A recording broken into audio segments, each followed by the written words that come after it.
সমাধান একাডেমিতে আরও একবার তোমাদের সবাইকে স্বাগত জানাচ্ছি। চলে এসেছি বেশ কিছু সহজ রিজনিং নিয়ে এবং তার সাথে বেশ কিছু সহজ ট্রিক্স নিয়ে আজ তোমাদের সাথে আলোচনা করব এবং বেশ কিছু সহজ সমাধান।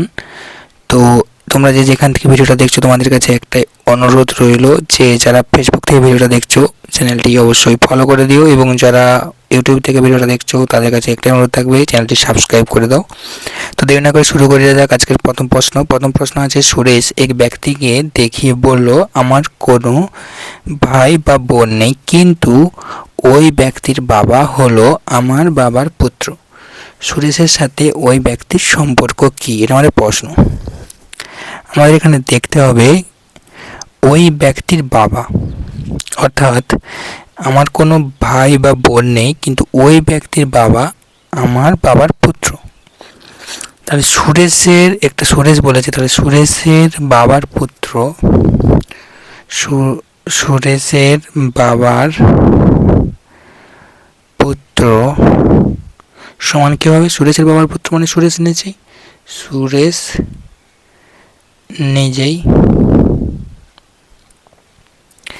এবার আমাদের দেখতে হবে ওই যে একটা ছবি যদি আঁকা যায়, যে সুরেশ ওই ব্যক্তিকে দেখে বলেছে ওই ব্যক্তির কোনো ভাই বা বোন নেই কিন্তু ওই ব্যক্তির বাবা, অর্থাৎ এটা যদি আমাদের ওই ব্যক্তিটা হয়, যে ব্যক্তিটা আমাদের দেখাচ্ছে বলছে এই ব্যক্তির বাবা হচ্ছে আমার বাবার পুত্র, অর্থাৎ এই ব্যক্তির বাবার পুত্র মানে এই ব্যক্তির বাবা হচ্ছে সুরেশের বাবার পুত্র, অর্থাৎ এই ব্যক্তির বাবা সুরেশ নিজে। ভালো করে দেখলে এই ব্যক্তির বাবা হচ্ছে এই ব্যক্তির বাবা যে সে হচ্ছে সুরেশের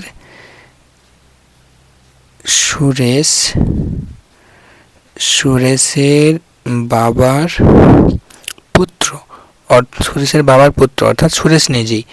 অর্থাৎ এই যে ব্যক্তিটা তার বাবা হচ্ছে সুরেশ নিজে। তাহলে আমরা এখান থেকে কি বলতে পারবো যে এই ব্যক্তিটির সাথে সুরেশের সম্পর্ক, এই ব্যক্তিটা হচ্ছে আমাদের সুরেশের পুত্র আমরা বলতে পারি, কারণ সুরেশের বাবার পুত্র সুরেশ নিজে, ওই ব্যক্তির বাবা অর্থাৎ সুরেশের বাবার পুত্র, তাহলে ওই ব্যক্তি হলো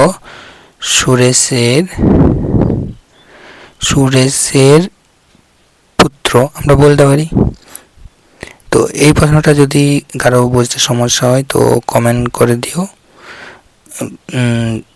প্রশ্নটা আরেকবার বলে দিচ্ছি, সুরেশের বাবা অর্থাৎ সুরেশ নিজে, আর ওই ব্যক্তির বাবা অর্থাৎ সুরেশের বাবার পুত্র। তাহলে সুরেশ নিজে হচ্ছে ওই ব্যক্তির বাবা, ওই ব্যক্তির সাথে সুরেশের সম্পর্ক হচ্ছে সুরেশের পুত্র।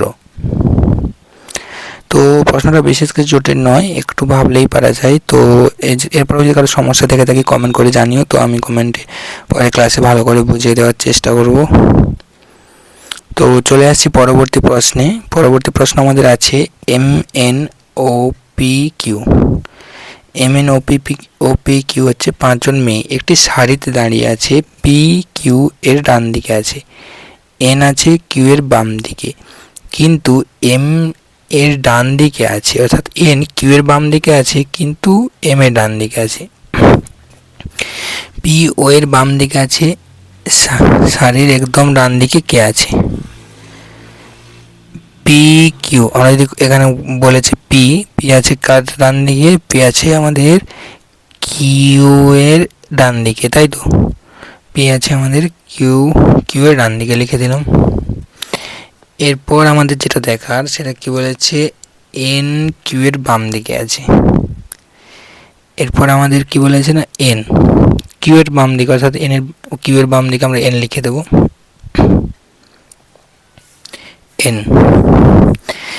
কিন্তু N আবার M এর ডান দিকে আছে, অর্থাৎ এখানে M লিখলাম, M এর ডান দিকে Q হচ্ছে। তো এবার আমাদের বলেছে P O এর বাম দিকে আছে, ও এর বাম দিকে P ঠিক আছে, সারির একদম ডান দিকে কি আছে দেখে বোঝা যাচ্ছে ও হবে, MNQPO 5 জন QNM। আরেকবার মিলিয়ে নেওয়া যাক প্রশ্নটা কি আছে। PQ এর ডান দিকে, P হচ্ছে আমাদের Q এর ডান দিকে ঠিক, এরপর হচ্ছে NQ এর বাম দিকে, NQ এর বাম দিকে আছে কিন্তু M সারির ডান দিকে আছে, ঠিক আছে, M এর ডান দিকে। ও পি, ও এর বাম দিকে, ও এর বাম দিকে পি, তাহলে সারিটা একদম ডান দিকে হয়ে যাচ্ছে আমাদের ও। সঠিক উত্তর এই প্রশ্নটার জন্য। তারপর চলে আসছি আমরা পরবর্তী প্রশ্নে। পরবর্তী প্রশ্নে আমাদের একটি বিবৃতি দেওয়া আছে। বিবৃতিতে কি বলা আছে? কিছু ফল হলো আম। 2 নম্বর বিবৃতি আছে কিছু আম হলো লাল, আর 3 নম্বর বলেছে কি সমস্ত লাল হলো সবজি। তাহলে সিদ্ধান্ত কি পেতে পারি আমরা? এটা থেকে কি সিদ্ধান্তগুলো পেতে পারি? কোনো ফল লাল নয়, কি কিছু ফল হলো লাল। তো এই ধরনের প্রশ্ন করার জন্য আমাদের ভেন ডায়াগ্রামের মাধ্যমে জিনিসটা বুঝে নিলে ভালো হয়। তো ধরে নেওয়া যাক এটা হচ্ছে আমাদের ফল। কিছু ফল আম বলেছে, তাহলে ফলের কিছু অংশ আমরা আম করে নিলাম। এরপর কি বলেছে? সমস্ত কিছু আম বলেছে আমাদের লাল, কি আমের কিছু অংশ লাল করে নিলাম 2 নম্বর বিবৃতির। 3 নম্বর বিবৃতি বলেছে সমস্ত লাল হচ্ছে আমাদের সবজি। পুরো লালটাকে আমরা লিখতে পারি সবজি।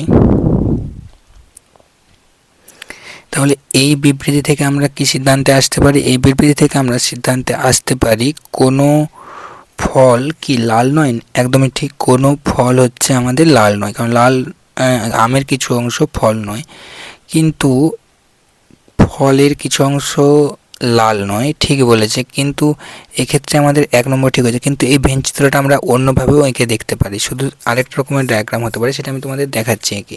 কি বলেছে? কিছু ফল হচ্ছে আমাদের আম। তাহলে এটা আমরা কিছু ফল লিখে দিলাম, এটা হচ্ছে ফল যদি হয়, কিছু ফল আমের ফলের কিছু অংশ আম করে দিচ্ছি আম। তো 3 নম্বর বিবৃতিতে বলেছে 2 নম্বর বিবৃতি কিছু আম হচ্ছে লাল। তাহলে আমের কিছু অংশ যদি আমরা লাল করতে চাই, তাহলে সে আমের সাথে ফলের কিছু অংশ আমাদের লাল হতে পারে। তাহলে চিত্রটা এরকমও আসতে পারে। তো এখানে আমরা লাল লিখে দিচ্ছি। এরপর বলেছে সমস্ত লাল হচ্ছে সবজি। সমস্ত লাল হচ্ছে আমাদের সবজি। তো তোমরা চিত্রটা ভালো করে দেখলে বুঝতে পারবে। এখানে আমাদের কি বলেছিল যে কোনো ফলই লাল নয়। এই ছবিটা থেকে আমরা এই বিবৃতি পেয়েছিলাম, কিন্তু যখন আমরা ওই ছবিটা দেখতে যাব, তো এখানে আমরা পাচ্ছি কি না কিছু এই প্রথম চিত্রটাতে আমাদের বলতে পারি এক সত্যি, দ্বিতীয় চিত্র থেকে আমরা বলতে পারি কিছু ফল লাল। অর্থাৎ আমরা এখানে বলতে পারি 1 অথবা 2 সত্য হতে পারে। 1ও সত্য হতে পারে, 2 সত্য হতে পারে, কারণ 2 নম্বর থেকেও আমরা পাচ্ছি কিছু ফল লাল। তো 1 or 2 আমরা লিখে দিতে পারি এখানে অ্যান্সারে। তো এরকম বিবৃতি আমরা, কারণ এখানে বুঝতেই পারছি না কিছু ফল লালের কিছু অংশ ফল। তো পরবর্তী প্রশ্ন আমাদের চলে আসছে দর্পণ প্রতিবিম্ব নির্বাচন করো। দিয়ে দেওয়া আছে কি ANIMAL। অপশান এতে একটা কিছু আছে, option B, option C, option D. তো এই ধরনের আঁকার জন্য আমরা প্রথমে এটা করে লিখে নিই। অ্যানিম্যাল, এটা দর্পণ। এটা যদি একটা দর্পণ হয়, তো তোমরা এই পাশে চিত্র কি হতে পারে?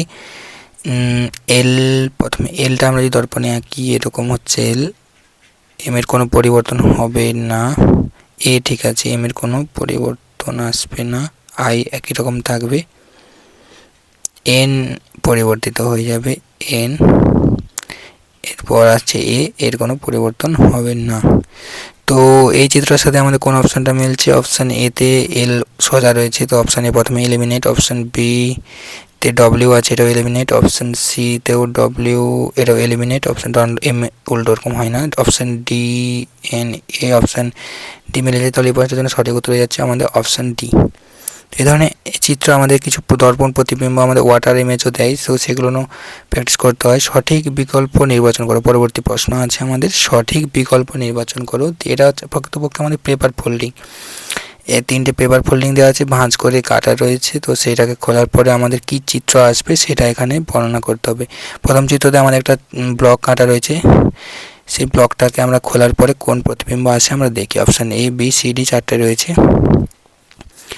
এটা একটা ব্লক, ঠিক আছে। এই ব্লকটা আমরা প্রথম ফোল্ডিং যখন খুললাম, তখন আমাদের এই ব্লকটা 2টো কাগজে হয়ে যাচ্ছে ব্লক। এরপর যখন আমরা ডবল ফোল্ডিং খুলছি, এই ব্লকটা আমাদের কি পজিশনে আসছে না 4টে ব্লকে পরিণত হয়ে যাবে। 1 2 3 4টে ব্লক। তো আমাদের এই চিত্রের সাথে কোন চিত্রটা মিলছে? অপশান ডি মিলছে। তাহলে এই প্রশ্নটার জন্য আমাদের সঠিক উত্তর হয়ে যাচ্ছে অপশান ডি। তো তোমার এই প্রশ্নটা, এই ধরনের প্রশ্ন খুব সহজেই উত্তর করা যায়। সমাধান একাডেমির তরফ থেকে তোমাদের সবাইকে অসংখ্য ধন্যবাদ ভিডিওটা শেষ পর্যন্ত দেখার জন্য। তো যে ভিডিওটা যদি ভালো লাগে অবশ্যই লাইক করো এবং বন্ধুদের সাথে শেয়ার করো। তো দেখা হবে পরবর্তী ক্লাসে, আজকে এখানেই শেষ করছি। Thank you.